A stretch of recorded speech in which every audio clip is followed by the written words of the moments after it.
नमस्कार, आप देख रहे हैं न्यूज 18 बिहार झारखंड। मैं हूं आपके साथ सुकन्या सिंह और सबसे पहले बड़ी खबर आपको बताएं, जहां आज रात देश को संबोधित करेंगे प्रधानमंत्री नरेंद्र मोदी। आज रात 8 बजे देश को पीएम का संदेश प्रधानमंत्री कार्यालय ने ट्वीट कर जानकारी दी है। मजदूरों और गांवों पर बात कर सकते हैं पीएम।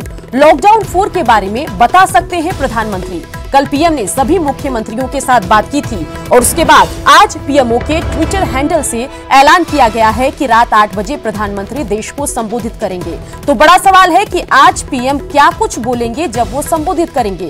क्या लॉकडाउन 4 के बारे में कोई ऐलान हो सकता है? क्या लॉकडाउन से राहत के विषय में कोई बड़ी बात कह सकते हैं प्रधानमंत्री? बता दें कि देश में कोरोना के मामलों में लगातार इजाफा हो रहा है।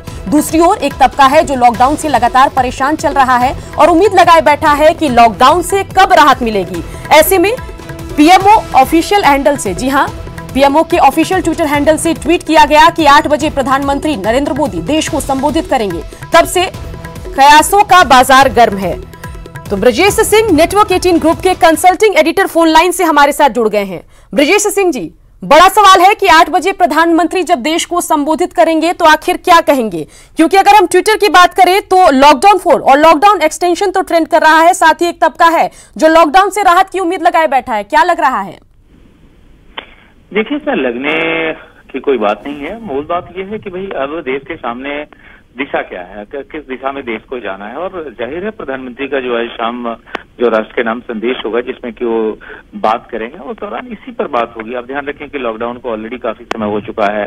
जो शुरू में प्रधानमंत्री ने जो नारा दिया था, जान है तो जहान है, उसके बाद से उन्होंने जान है जहान है की बात की थी। अब जाहिर है जो है सो नई परिस्थितियों में, बिकॉज कोरोना एक वैश्विक सच्चाई है, यह जो है आनंद फानंद में कहीं दूर जाने वाली नहीं है। तो इस खतरे के बीच कोरोना से सामंजस्य बिठाते हुए हम किस तरीके से अपने जीवन को, अपनी अर्थव्यवस्था को आगे बढ़ाएं, जाहिर है यह एक महत्वपूर्ण मुद्दा है जिस पर कि प्रधानमंत्री बात करेंगे। इसके साथ सेंटर और स्टेट के कोऑर्डिनेशन की बात होगी। ओब्वियसली लॉकडाउन को आपको रिलैक्स करना पड़ेगा, क्योंकि लॉकडाउन को आप इस तरीके से चला नहीं सकते। आप देख रहे हैं कि फेज वाइज ऑलरेडी काफी सारी चीजें रिलैक्स कर दी जा चुकी हैं।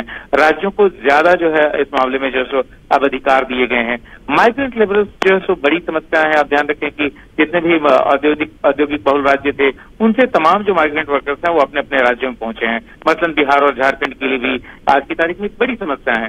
तो इन समस्या को कैसे डील किया जाए, क्या भविष्य की राह हो, किस तरीके से इस आपदा को जो है अपने लिए अपॉर्चुनिटी में कन्वर्ट किया जा सके और किस तरीके से कोरोना के साथ सामंजस्य बढ़ाकर आगे बढ़ा जा सके, मुझे लगता है कि यह वो तमाम बिंदु है जिस पर कि प्रधानमंत्री जो है न सिर्फ बात करेंगे बल्कि देश के लोगों को आश्वस्त भी करेंगे कि कोरोना के दौर में हमारा जीवन, हमारा देश किस तरीके से आगे बढ़ेगा।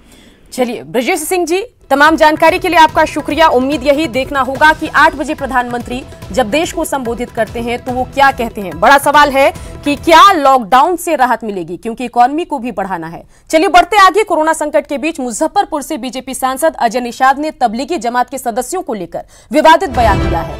उन्होंने कहा कि तबलीगी जमात के सदस्यों ने पूरे देश में कोरोना फैलाया, इसी वजह से आज स्थिति गंभीर है। उन्होंने कहा कि कोरोना वायरस फैलाने वाले लोगों से आतंकवादियों की तरह निपटा जाना चाहिए। सांसद ने यह भी कहा कि मदरसे में बच्चों को शुरू से ही कट्टरपंथी और गलत शिक्षा दी जाती है और उनकी शिक्षा पंक्चर तक सीमित है। मदरसा सिर्फ यह सिखाता है कि पंक्चर की मरम्मत कैसे की जाती है, इसलिए इन लोगों ने महामारी को और विकराल बना दिया। कोरोना की संख्या लगातार बढ़ी तो उसके पीछे में अगर किसी का हाथ है तो इन्हीं लोग का हाथ है। ये लोग शुरू में न्यूसेंस नहीं पैदा करते तो आज इतनी संख्या में कोरोना ग्रसित लोग यहाँ भारत में तबलीगी जमात के कारण ही इसमें है। शुरू से तो सारा देश वही उन्हीं के बारे में बोल रहा है। हम भी उन्हीं के बारे में पहले भी बयान, किस चीज़ से आप तुलना करते हैं? उनको आतंकवादी से हम तो मांग भी किए हैं सरकार से कि जो भी व्यक्ति चाहे संस्था जो मेरे देश के खिलाफ हो, देश के संविधान के खिलाफ हो, तो उसको आतंकवादी की श्रेणी में रखना ही चाहिए। मदरसे में शिक्षा की बात जो है कि पंचर तक की शिक्षा दी जाती है। देखिए मदरसे के बारे में तो सीधा कहना है कि आज तक कोई भी बच्चा मदरसे में पढ़ के अधिकारी तो नहीं बना। जो भी बच्चे पढ़ते हैं या तो सरकारी स्कूल में पढ़ रहे हैं, कॉन्वेंट स्कूल में पढ़ रहे हैं, तो आगे भी पढ़ रहे हैं, भारत के विकास में सहायक हो रहे हैं, अफसर बन रहे हैं, इंजीनियर बन रहे हैं, डॉक्टर बन रहे हैं। लेकिन मदरसे में जो बच्चे पढ़ते हैं वो तो वहीं तक सीमित रह जाते हैं, जो मैंने बोला। और इन सब के बीच पिछले कई दिनों से पटना से गायब तेजस्वी यादव आखिरकार लॉकडाउन के बीच पटना पहुंच गए हैं। कल देर रात सड़क मार्ग से पटना पहुंचे हैं तेजस्वी यादव। इस बात का खुलासा उनके भाई तेज प्रताप यादव ने न्यूज 18 से खास बातचीत में किया। तेज प्रताप ने बताया कि विशेष अनुमति लेकर उनका अर्जुन बिहार पहुंचा है। पूरे मसले पर तेज प्रताप से बात की संवाददाता आनंद अमृतराज ने। आ गए हैं, अब आगे की क्या रणनीति होगी आप लोगों की? आगे की जो रणनीति है तो रणनीति हम लोग अपनाएंगे जो चल रहा है। नहीं, हम तो अकेले भी भारी पड़ रहे थे विरोधियों पे, और तेजस्वी आ गए हैं तो और बल मिलता है अर्जुन के आ जाने से। सर, अब बहुत हमला हुआ है तेजस्वी पर कि बिहार में जब भी कोई बड़ा ओकेजन रहता है गायब हो जाते हैं, इस तरह का मामला। अरे हमला कैसे कर देगा? अर्जुन पे हमला होता था तो कृष्ण रोक देते थे सुदर्शन चक्र से। तो कृष्ण का अर्जुन आ गया, अब कोई तरह के हम तो जब हमला हुआ उन पर तो हम रोकने का काम किए हैं, किसी न किसी माध्यम से काम करके दिखाए हैं लोगों को। पहले किसी के दिमाग में नहीं था कि कोरोना आ जाएगा, और उससे पहले ये दिल्ली गए हुए थे, और उस समय सिचुएशन जो था नॉर्मल था सब जगह। अब किसी के दिमाग में थोड़ी था कि भूकंप आ जाएगा, प्रलय आ जाएगा। अब फंस गया आदमी तो फंस गया। तो ये थे तेज प्रताप, जिन्होंने जानकारी दी कि तेजस्वी यादव विशेष अनुमति लेकर पटना पहुंच गए हैं। और जाहिर सी बात है, सत्ताधारी दल लगातार ही सवाल खड़ा कर रहा था कि तेजस्वी यादव कहाँ हैं। आखिरकार तेजस्वी यादव पटना पहुंच गए हैं, और तेज प्रताप ने न्यूज 18 के माध्यम से तमाम जानकारियां दी कि कैसे क्या कुछ रणनीति बनेगी, आगे क्या कुछ होगा। कैमरामैन सुबोध के साथ आनंद मित्राज, न्यूज 18 नेटवर्क, पटना। तेजस्वी के पटना लौटने पर जेडीयू ने चुटकी ली और उन्हें पटना लौटने पर बधाई दी। तेजस्वी के बारे में जानकारी आई कि कल रात वो पहुंच गए पटना, आ गए। अरे बधाई हो उनको। लोग भगोड़ा कह रहे थे, खुद तेज प्रताप बड़े भाई ने कहा था कि वो दिल्ली में है तो कोई बात नहीं, मैं यहाँ हूँ, चिंता नहीं है। डर गए क्या भैया से? लगता है इसीलिए भाग के आ गया है। कोई बात नहीं, ये सब तो चलते रहता है, लेकिन आ गए तो पटना बधाई हो। दिल्ली से आज कई शहरों के लिए ट्रेन खुलने वाली है, जिसके लिए खास इंतजाम किए जा रहे हैं। पूरे स्टेशन परिसर की सफाई हो रही है और सैनिटाइज किया जा रहा है। वहां की तैयारियों का जायजा लिया हमारे सहयोगी शंकर आनंद ने। मैं नई दिल्ली रेलवे स्टेशन पे हूं, और यहाँ पर किस तरह से यहाँ पर आज जो कई जो विशेष ट्रेनें चलाई जा रही हैं उसके लेकर यहाँ साफ सफाई जो है वो देखा जा सकता है। और यहाँ पे साफ सफाई के साथ साथ जो सैनिटाइज जो है वो पूरे किया जा रहा है। आप देख सकते हैं कि सैनिटाइजर जो है बाकायदा सैनिटाइजर के साथ साथ जो तमाम जो साफ सफाई का जो चीजें हैं वो यहाँ पे देखा जा सकता है। रेलवे के जो कर्मचारी हैं वो लगातार यहाँ प्रयासरत हैं कि वो यहाँ पर ज्यादा पूरे इस इलाके को पूरा सैनिटाइज किया जा सके, क्योंकि जब आज दोपहर में जब ट्रेनें यहाँ से चलनी शुरू होंगी, खासकर जो डिब्रूगढ़ और बेंगलुरु और कई जो अन्य दूसरे इलाकों के लिए जो ट्रेनें यहाँ से चलेंगी मध्य प्रदेश के लिए, तो उसके लिए यहाँ पे जो भी यात्री आए कोई भी यहाँ से संक्रमित ना हो सके, इसलिए जितने भी लोहे के ग्रिल है उसको सैनिटाइज किया जा रहा है। इसके साथ साथ जो यहाँ तक की जो पैदल चलने का जो रास्ता होगा उसको सैनिटाइज किया जा रहा है। तो आरपीएफ के साथ साथ यहाँ पर रेलवे मंत्रालय से जुड़े हुए तमाम अधिकारी जो है वो यहाँ पे कोशिश में जुटे हुए हैं कि यहाँ पे तमाम निर्देश जिस तरह से दिए गए हैं यहाँ पे साफ सफाई का विशेष तौर पर ध्यान रखा जाए।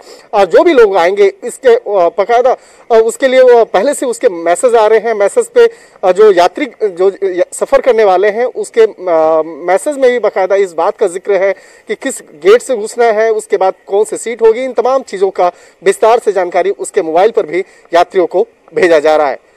वीडियो जर्नलिस्ट प्रकाश गुप्ता के साथ शंकर आनंद, न्यूज 18 दिल्ली।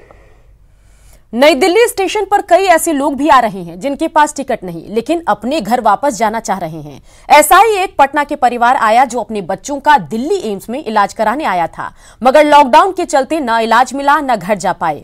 15 महीने के बच्चे के साथ 2 महीने पहले आए और दिल्ली में फंस गए। अब ये परिवार किसी भी तरह वापस लौटना चाहता है, क्योंकि अब दिल्ली में ना तो रहने के लिए इनके पास पैसे बचे हैं।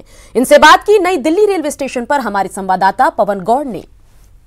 भारतीय रेल ने लॉकडाउन के बाद आज से अपनी यात्रा सेवा को फिर से शुरू कर दिया है।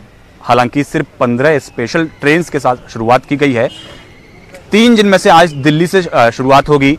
पहले बिलासपुर के लिए, फिर डिब्रूगढ़ और तीसरी बंगलौर के लिए रवाना होगी।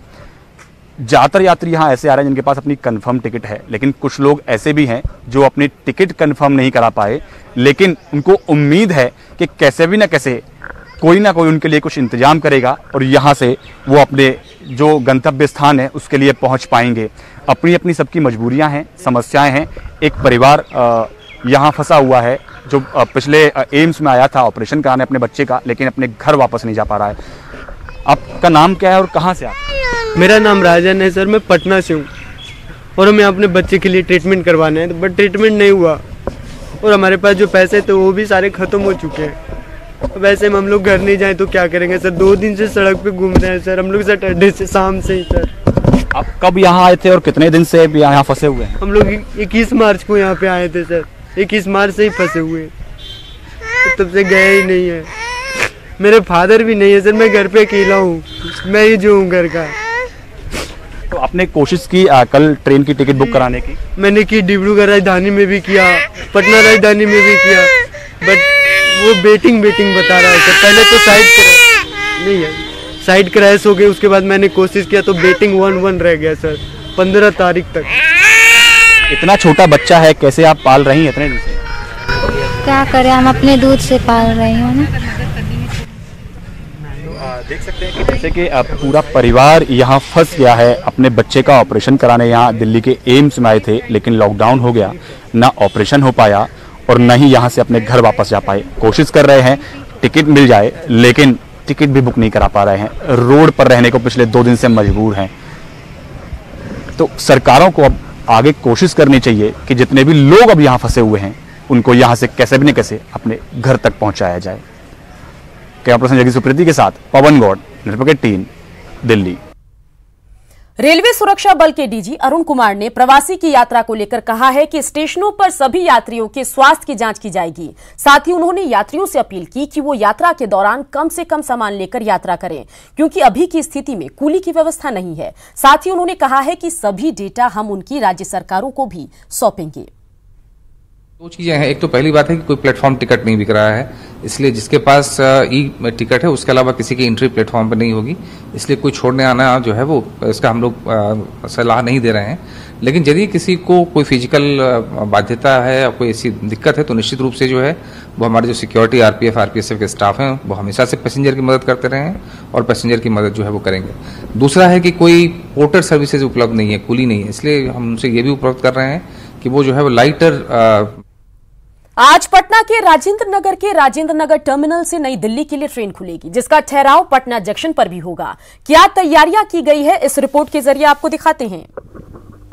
लॉकडाउन के बाद आज पहली दफा जो है भारतीय रेल सेवा जो है वो शुरू होने जा रही है। और बात पटना की कर ले तो पटना जंक्शन पे भी जो यात्री हैं वो अपनी यात्रा की शुरुआत करेंगे। और देख सकते हैं कि जो यात्री आएंगे उनको देखते हुए जो सोशल डिस्टेंस है उसके लिए यहाँ पे जो सर्किल है वो बनाया जा रहा है और ये काम जो है वो आज दोपहर तक पूरी कर ली जाएगी। जो भी यात्री होंगे उन्हें इस सर्किल में आकर के खड़ा होना होगा और उसके बाद उनका स्कैनिंग पहले ही हो चुका होगा, बाहर में ही जो प्रवेश द्वार है वहीं पे स्कैनिंग हो जाएगी और उसके बाद इस सर्किल में आकर के उन्हें खड़ा होना होगा। और फिर जब ट्रेन यहाँ आ जाएगी, जब ट्रेन का यहाँ ठहराव हो जाएगा तो उसके बाद वो यात्री जो है एक एक करके ट्रेन के अंदर जाएंगे और उसी के लिए ये सर्किल जो है वो तैयार किया जा रहा है। सुरक्षा के लिए भी जो आरपीएफ और जीआरपीएफ के जवान हैं उनकी तैनाती यहाँ पे सुनिश्चित कर ली गई है। जो रेल पुलिस हैं और आरपीएफ के जो अधिकारी हैं वो यहाँ पे जो है निरीक्षण कर चुके हैं पटना जंक्शन का और सुरक्षा के तौर पे जो एहतियाती कदम है वो उठा लिए गए हैं। तो अब बस इंतजार है सभी को कि जो ट्रेन सेवा जो टाइमिंग जो है शेड्यूल जो बनाया गया है उसके तहत यहाँ ट्रेन पहुँचे और यात्री यहाँ से अपनी मंगलमय यात्रा की शुरुआत करें। कैमरा पर्सन अभिषेक के साथ अमित कुमार, न्यूज 18 पटना। और इन सब के बीच बड़ी खबर आपको बताएं, जहां बाढ़ के पंडारक के क्वारंटीन सेंटर में जमकर हंगामा हुआ है। बदइंतजामी को लेकर प्रवासी मजदूरों ने तोड़फोड़ की है। तोड़फोड़ का ये वीडियो वायरल हो रहा है। तस्वीर आप देखिए, जहां जमीन पर सामान बिखरे पड़े हैं, लगातार कुर्सियों को फेंककर तोड़फोड़ यहां पर किया जा रहा है। बता दें कि इनकी नाराजगी जो है वो इंतजामों को लेकर है, क्योंकि इंतजामों के नाम पर इनको कुछ भी नहीं मिल रहा है। अनिरुद्ध हमारे संवाददाता इसी खबर पर ज्यादा जानकारी के साथ फोन लाइन से जुड़ गए हैं। अनिरुद्ध, एक और तो विपक्ष क्वारंटीन घोटाले की ओर इशारा कर रहा है, वहीं तस्वीरें बाढ़ से वायरल है जहां पर लोगों की नाराजगी दिख रही है। क्या पूरा मामला है, बताइए। सुकन्या, ये कुछ घंटे पहले की तस्वीर जो बाढ़ के पंडारक प्रखंड का क्वारंटीन सेंटर राजकीय मध्य विद्यालय में बना हुआ है, वहां अनियमितता का आरोप लगा जो अप्रवासी मजदूर वहां ठहरे हुए 21 दिन के लिए क्वारंटाइन किया गया है, उनका साफ कहना था कि न शौचालय साफ है, न समय पर खाना मिल रहा है, पानी का अभाव है और बार बार कहने के बाद भी अधिकारी इस पर ध्यान नहीं दे रहे हैं, जिसको लेकर उन्होंने तोड़फोड़ किया और तोड़फोड़ करने के बाद उन्होंने वीडियो वायरल किया। उसके बाद NH 31 पर आकर उन्होंने हंगामा शुरू किया। SDM ने DCLR को वहां भेज के लोगों को समझाया कि सब सुविधा मिलेगी। और बता दो कि कल एक सेंटर से जब कोरोना पॉजिटिव निकलने की सूचना आई तो जितने भी रसोइया थे वो खाना बनाने वाले खाना बनाना छोड़ दिया, क्वारंटीन सेंटर से फरार हो गए। बाद में उसी सेंटर पर SDM सुमित कुमार ने खाना बनवा के वहां इंतजाम करके भिजवाया। तो ये अनियमितता पंडारक प्रखंड में देखी जा रही है कि समय पर अप्रवासी मजदूरों को खाना नहीं मिल रहा। सुकन्या, बिल्कुल। और इन सब के बीच जो सरकारी दावे किए जाते हैं उसका क्या, और इसके अलावा क्या आपने बड़े अधिकारियों से बातचीत की, वो क्या कह रहे हैं?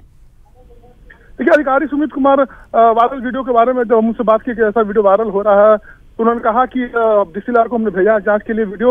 उन्होंने वीडियो मांगा भी, क्या वीडियो मुझे मुहैया करवाएं। वीडियो देखने के बाद एक नेता के नाम सामने आ रहा जो वहां बैठ के वो सब हंगामा करवाए। उन्होंने नेता को SDM ने कहा कि हमने चिन्हित कर लिया।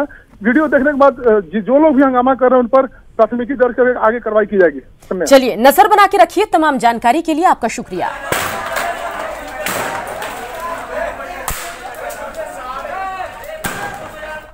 खबर बेतिया से है, जहां प्रवासी श्रमिकों को किस तरह क्वारंटीन सेंटर ले जाने का एक वीडियो तेजी से वायरल हो रहा है। वो वीडियो हम आपको दिखा रहे हैं, जिसमें साफ साफ देखा जा सकता है कि रात के अंधेरे में प्रशासन की ओर से श्रमिकों को कैसे बसों में ठूस ठूस कर एक सेंटर से दूसरे सेंटर पर शिफ्ट किया जा रहा है। वीडियो बस में बैठे श्रमिकों ने ही बनाया और फिर उसे वायरल किया। हालांकि न्यूज 18 इस वायरल वीडियो की पुष्टि नहीं करता, लेकिन खबर है कि यह वीडियो चनपटिया प्रखंड कार्यालय का है, जहां से रात में 60 से अधिक श्रमिकों को एक बस में भेड़ बकरी की तरह चनपटिया प्रखंड के ही कुमारबाग में शिफ्ट किया जा रहा था। और बस में ही सवार किसी प्रवासी ने इसका वीडियो बनाकर सोशल मीडिया पर वायरल कर दिया। तो बड़ा सवाल कि अगर इस तरीके से क्वारंटीन सेंटर शिफ्ट किए जाएंगे, मजदूरों को एक क्वारंटीन सेंटर से दूसरे क्वारंटीन सेंटर में, और बसों में न सोशल डिस्टेंसिंग का ध्यान रखा जाएगा, न मानवीय व्यवहार किया जाएगा, तो फिर हम कोरोना को कंट्रोल कैसे करेंगे? देख लीजिए, इधर सीट नहीं खाली है। राजेंद्र नगर टर्मिनल से शाम 7:20 पर दिल्ली के लिए ट्रेन खुलेगी, जिसे लेकर स्टेशन पर लोगों का आना जाना शुरू हो चुका है। ट्रेन पकड़ने वाले कहां से आए हैं, वो क्यों दिल्ली जा रहे हैं, उनसे जानने की कोशिश की अमित कुमार ने। लॉकडाउन के दौरान आज पहली बार जो है ट्रेन का परिचालन शुरू हो रहा है। विशेष ट्रेन जो है वो देश भर में उसका परिचालन शुरू होगा। और पटना की बात कर ले तो राजेंद्र नगर से भी एक विशेष ट्रेन जो है वो दिल्ली के लिए रवाना होगी शाम को। और यहाँ देख सकते हैं कि पटना स्टेशन पे जो है वो तैयारी मुकम्मल कर ली गई है। सुरक्षाकर्मी तैनात हैं, जो सोशल डिस्टेंसिंग है उसको लेकर के भी तैयारी पूरी कर ली गई है। और सबसे बड़ी बात है कि जो यात्री जिन्होंने रिजर्वेशन करवा रखा है वो यहाँ पे आ चुके हैं। ये भी आज जो है पटना से विशेष ट्रेन से दिल्ली जाएंगे। इनसे बात करते हैं। क्या नाम हुआ? मोहम्मद रोजित। मोहम्मद रोजित जी, कहाँ से आप आए हैं? और सुपौल डिस्ट्रिक्ट से आए हैं, राघोपुर प्रखंड से। कल आपने रिजर्वेशन करवाया? जी, कल रिजर्वेशन दिल्ली से करवाए हैं। हाँ, तो फिर वहाँ से जो है 4 चक्का करके सुबह यहाँ हम 9 बजे आए हैं। क्या रिजर्वेशन आपने करवाया, कब करवाया? रिजर्वेशन कल करवाया। मैं मधुबनी से आया हूँ और मुझे दिल्ली जाना है। काफ़ी दिनों से इंतजार थी, क्या वजह है कि जैसे ही ट्रेन सेवा शुरू हुई है आपने रिजर्वेशन करवा लिया? क्योंकि मैं अकेले फंसा हूँ यहाँ पे, मेरा फैमिली है वहाँ पे बॉम्बे में। अच्छा, तो इसीलिए जाना जरूरी है ना। जी बिल्कुल, जाना जरूरी। तो क्या आप भी इंतजार कर रहे थे कि कब ट्रेन सेवा शुरू हो? देखिए, हमारे बच्चे वहाँ फंस गए हैं। मैं कुछ दिनों के लिए 10-15 दिन के लिए आया था। 2 अप्रैल को मेरे को टिकट था बुकिंग, मेरे को जाना था दिल्ली। 2 तारीख को लॉकडाउन भी हो गया। उसके बाद मैं 16 अप्रैल को कराया। 16 अप्रैल में भी लॉकडाउन हुआ, वो भी कैंसिल हो गया। अब मैं जो न्यूज़ वगैरह में सुना कि ऑनलाइन हो रहे हैं तो ऑनलाइन में टिकट किसी से करवाया। ये विशेष ट्रेन जो है वो इन तमाम यात्रियों के लिए एक राहत भरी खबर लेकर के आई।